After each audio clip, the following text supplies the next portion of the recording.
여러분 지금 우리 주머니가 텅텅 비어가는 소리 들리십니까? 단순히 기분 탓이 아닙니다. 원달러 환율이 1,500원을 뚫었다는 건 대한민국 경제에 비상벨이 울린 정도가 아니라 이미 불이 나기 시작했다는 뜻입니다.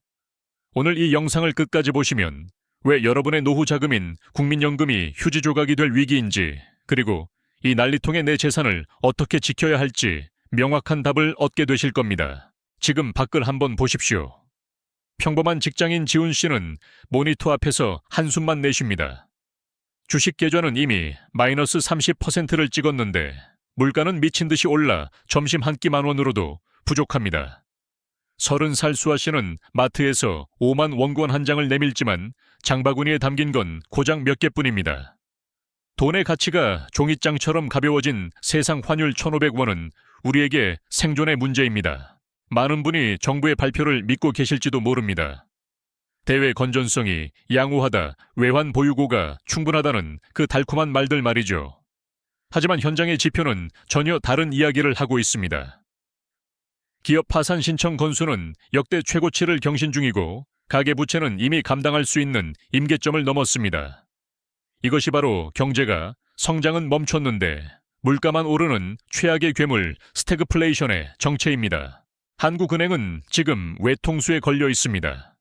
환율을 잡으려면 금리를 올려야 하는데 금리를 올리면 빚내서 집 산 영끌족들과 중소기업들이 줄도산합니다. 그렇다고 금리를 가만히 두자니 달러가 1,600원, 1,700원으로 치솟으며 수입 물가가 폭등합니다. 결국 정부가 선택한 마지막 카드는 무엇일까요? 그것은 바로 우리가 늙어서 받을 마지막 보루인 국민연금의 달러를 빌려 쓰는 것입니다. 국민연금과 외환당국 사이에 650억 달러 규모 외환 수합 들어보셨을 겁니다.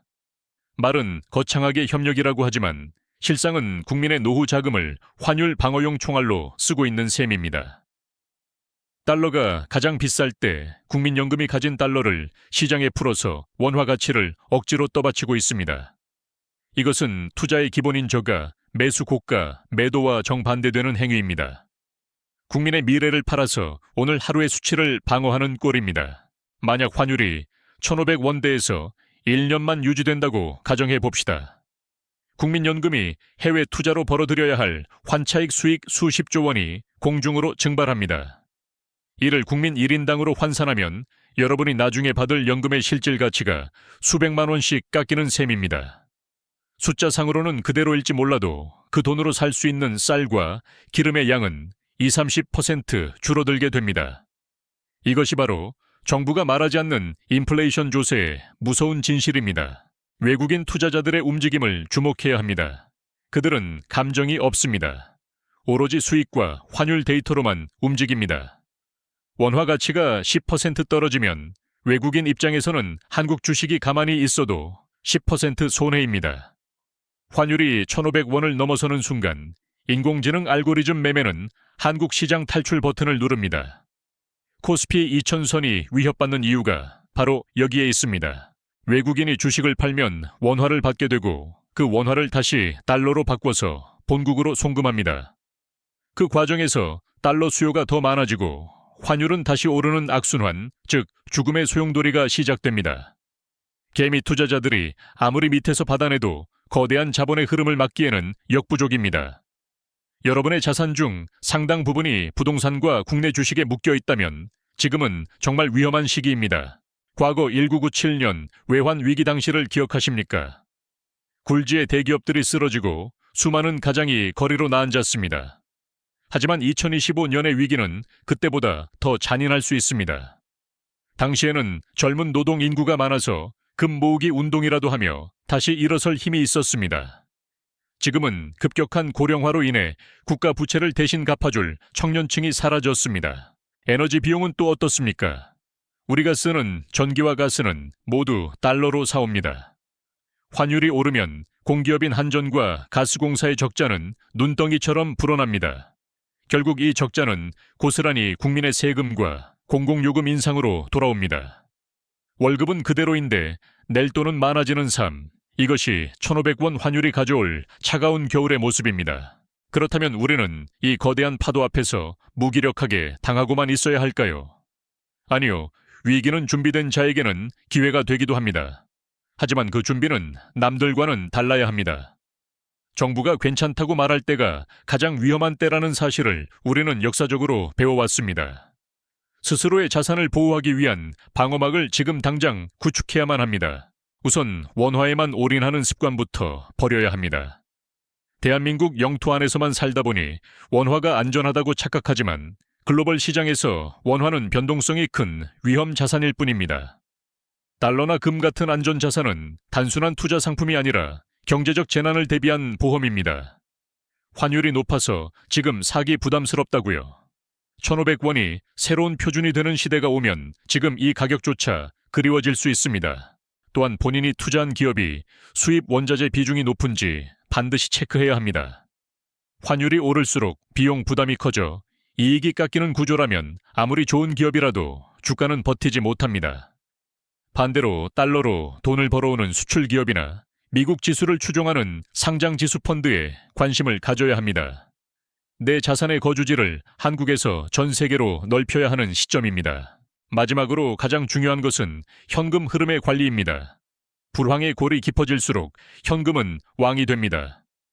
자산 가격이 폭락했을 때 바닥에서 주워 담을 수 있는 용기는 결국 준비된 현금에서 나옵니다. 무리한 대출은 독이 되어 돌아옵니다. 이자 비용이 생활비를 갉아먹기 시작하면 심리적으로 쫓기게 되고 결국 잘못된 결정을 내리게 됩니다. 이제 이 비극적인 시나리오의 후반전으로 넘어가 보려 합니다. 정부의 마지막 카드인 국민연금이 바닥나면 어떤 일이 벌어질까요? 그리고 환율 1,500원 시대에 살아남기 위한 구체적인 포트폴리오 전략은 무엇일까요? 잠시 숨을 고르고 이어지는 이야기에서 여러분의 미래를 바꿀 생존 전략을 확인해 보시기 바랍니다. 준비되지 않은 자에게는 재앙이지만 깨어있는 당신에게는 인생을 바꿀 변곡점이 될 것입니다. 이제 본격적으로 우리 눈앞에 닥친 차가운 현실을 마주해 봅시다. 국민연금이 방패막이가 되어 환율을 방어한다는 것은 결국 미래 세대가 써야 할 돈을 현재의 고통을 잊게 만드는 진통제로 쓰고 있다는 뜻입니다. 만약 이 진통제가 효과를 다하고 환율이 1,500원 선에 완전히 안착해버린다면 그때부터는 우리가 한 번도 경험하지 못한 영구적 고물가의 시대가 열립니다. 이것은 단순히 라면값이 오르는 수준이 아니라 우리 삶의 모든 기초토대가 흔들리는 사건입니다. 가장 먼저 무너지는 곳은 한계 기업들과 자영업자들입니다. 우리나라 중소기업의 절반 이상은 해외에서 원자재를 수입해 가공한 뒤 내수나 수출로 먹고 삽니다. 환율이 1,500원이면 수입 원가는 1997년 위기 수준으로 치솟는데 경기 침체 때문에 물건값을 마음대로 올릴 수도 없습니다. 결국 이익은 마이너스가 되고 은행 이자를 갚지 못해 문을 닫는 가게와 공장이 속출하게 될 것입니다. 이것이 실업으로 이어지면 가계 소득은 끊기고 부채 탄환은 터지기 시작합니다. 정부는 국민연금과의 외환 스왑이 윈윈이라고 주장합니다. 국민연금은 달러를 빌려주는 대신 원화 수익을 얻고 정부는 외환 보유고를 아끼면서 환율을 방어한다는 논리입니다. 하지만 여러분, 냉정하게 생각해 보십시오. 국민연금이 해외 자산 비중을 늘려야 하는 이유는 한국이라는 좁은 시장의 리스크를 피하기 위해서입니다. 그런데 국가가 위기라고 해서 그 달러를 다시 원화로 바꾸게 강제하는 것은 연금의 포트폴리오를 다시 위험한 원화 자산에 가두는 꼴입니다. 더 무서운 것은 구매력의 상실입니다. 여러분이 2500년에 연금을 받을 때 통장에 찍히는 숫자가 200만 원이라고 가정해 봅시다. 지금은 그 돈으로 풍족하게 살 수 있을 것 같지만 환율이 높고 물가가 오른 상태라면 그 가치는 100만 원도 차에 되지 않을 수 있습니다. 국가가 환율 방어를 위해 연금의 수익 기회를 박탈하는 순간 국민 개인의 노후는 국가가 대신 책임져 주지 않는 각자 도생의 길로 내몰리게 되는 것입니다. 부동산 시장도 이 태풍에서 자유로울 수 없습니다. 환율이 높으면 외국인 자본이 빠져나가고 이를 막기 위해 시중금리는 정부의 의도와 상관없이 높은 수준을 유지하게 됩니다. 대출 금리가 7%, 8%를 넘나들면 소득의 절반 이상을 이자로 내야 하는 상황이 옵니다. 집값은 떨어지는데 이자 부담은 늘어나는 하우스푸어의 비명이 전국에서 들려올 날이 머지않았습니다. 환율은 단순히 외환시장의 숫자가 아니라 우리 집 거실까지 침투하는 괴물입니다. 자, 그렇다면 우리는 이제 무엇을 해야 할까요? 첫 번째 행동 강령은 원화 편향에서 벗어나는 것입니다. 지금이라도 늦지 않았습니다. 자산의 일정 부분을 반드시 달러 표시 자산으로 교체하십시오. 미국 국채에 투자하거나 배당을 달러로 주는 미국 주식 혹은 금 현물에 관심을 가져야 합니다. 원화가 가루가 되어도 내 자산의 절반이 달러라면 여러분은 위기 속에서도 기회를 잡을 수 있는 체력을 보유하게 됩니다. 두 번째는 부채의 질을 개선하는 것입니다. 변동금리 대출이 있다면 가능한 한 고정금리로 전환하거나 불필요한 레버리지는 과감히 정리해야 합니다. 지금은 공격적으로 자산을 늘릴 때가 아니라 태풍이 지나갈 때까지 배가 뒤집히지 않도록 평형수를 채워야 하는 시기입니다. 현금이 마르면 모든 전략은 무용지물이 됩니다. 최소 6개월 이상의 생활비는 즉시 현금화 가능한 안전자산에 묶어두십시오. 세 번째는 투자 지도의 수정입니다. 내수 소비자의 주식이나 부채 비율이 높은 건설업종은 당분간 멀리하십시오. 대신 환율 상승의 수혜를 직접적으로 입는 수출 대기업이나 독점적 기술력을 가진 글로벌 빅테크 기업으로 눈을 돌려야 합니다. 환율이 1,500원일 때 웃을 수 있는 기업이 어디인지 그 지도를 머릿속에 그려두어야 합니다. 위기는 늘 부의 재편을 가져왔고 이번에도 예외는 아닐 것입니다. 결론적으로 환율 1,500원은 대한민국 경제 체질이 바뀌고 있다는 마지막 경고장입니다. 정부나 언론의 낙관론에 취해 있을 시간이 없습니다. 그들은 시스템을 지키려 할 뿐 여러분 개인의 통장을 지켜주지는 않습니다. 국민연금이 국가의 방패가 되는 동안 여러분은 여러분 스스로의 방패를 깎아 만들어야 합니다. 오늘의 분석이 여러분의 소중한 자산을 지키는 단단한 갑옷이 되었기를 바랍니다. 마지막으로 당부드립니다. 이 경제전쟁에서 가장 위험한 것은 무관심입니다. 숫자가 변할 때 그 이면의 돈의 흐름을 읽으려 노력하십시오. 저 역시 여러분의 곁에서 가장 쉽고 빠르게 그 흐름을 짚어드리겠습니다. 공포에 질려 도망치지 말고 눈을 크게 뜨고 이 위기를 정면으로 응시하십시오.